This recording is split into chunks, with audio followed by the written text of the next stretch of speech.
آئین و قانون کے برعکس نگران حکومت کے ذریعے امور چلائے جا رہے ہیں۔ 90 روز میں انتخابات میں کروانا صدر مملکت، گورنر اور الیکشن کمیشن کی ذمہ داری تھی۔ عام انتخابات کیس میں جسٹس اطہر من اللہ کا 41 صفحات کا اضافی نوٹ جاری کر دیا گیا۔ جسٹس اطہر من اللہ نے لکھا، انتخابات نہ کروا کر عوام کے حقوق کی خلاف ورزی ثابت ہو چکی۔ آئین کے آرٹیکل 224 اور عوام کے حقوق کی خلاف ورزی سنگین عمل ہے جس کا ازالہ ممکن نہیں۔ بات کریں گے، آسیہ کوثر ہمارے ساتھ موجود ہیں۔ آسیہ بتائیے گا۔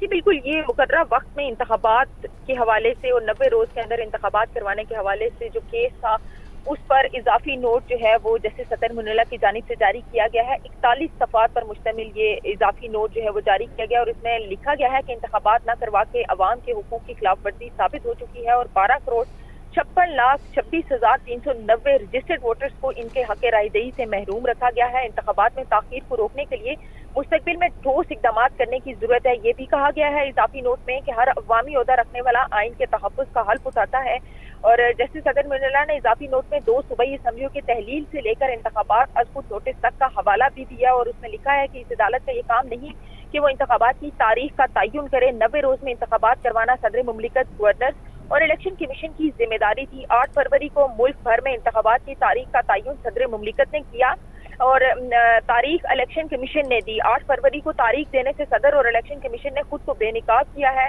کہ انہوں نے آئین کی خلاف ورزی کی ہے۔ اس 41 صفحات کے اضافی نوٹ میں یہ بھی لکھا گیا ہے کہ آئین کے آرٹیکل 224(2) اور عوام کے حقوق کی خلاف ورزی سنگین عمل ہے جس کا ازالہ ممکن نہیں ہے۔ 90 روز کے اندر انتخابات کی تاریخ دینا صدر مملکت کا اختیار تھا۔ ہر عوامی عہدہ رکھنے والے آئین کا تحفظ کا جو ہے وہ حلف اٹھاتے ہیں۔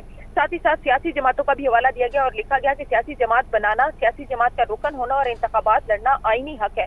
گورنر خیبر پختونخوا نے 90 روز میں انتخابات کے انعقاد کی تاریخ نہ دے کر آئین کی خلاف ورزی کی ہے۔ کے پی کے اور پنجاب کے دونوں گورنرز نے آئین کی ذمہ داریاں پوری نہیں کی۔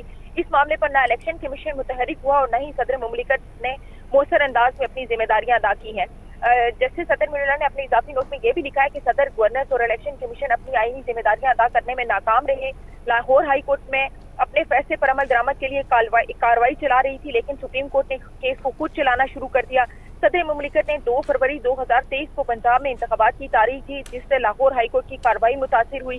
ساتھ ہی ساتھ یہ بھی کہا گیا ہے کہ اس عمل سے عیاں ہوتا ہے کہ الیکشن کمیشن اور گورنر بامانی انداز میں صدر سے مشاورت نہیں کی۔ چاروں ججز نے متفقہ نوٹ میں سپریم کورٹ کا انتخاب سے متعلق از خود نوٹس مسترد کر دیا۔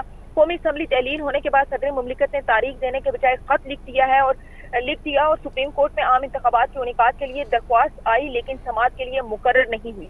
اضافی نوٹ میں مزید یہ بھی کہا گیا ہے کہ بروقت درخواست سماعت کے لیے مقرر نہ ہونے سے آئینی تقاضے کی خلاف ورزی ہوئی ہے جس کے سبب تاخیر ہوئی۔ وادی النظر میں وفاقی حکومت بھی عدالتی احکامات کو نظر انداز کرتی رہی ہے۔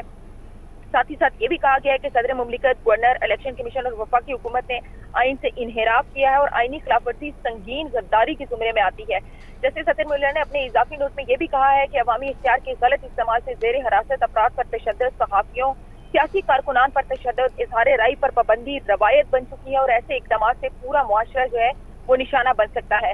اضافی نوٹ میں جسٹس اطہر من اللہ کی جانب سے یہ بھی کہا گیا کہ سپریم کورٹ نے پہلی مرتبہ مولوی تمیز الدین کیس میں نظریہ ضرورت کو زندہ کیا اور اس کیس میں نظریہ ضرورت زندہ کرنے سے آنے والوں کے لیے سپریم کورٹ نے راہ ہموار کر دی ہے۔ ٹھیک ہے آسیہ، بہت شکریہ آپ کا۔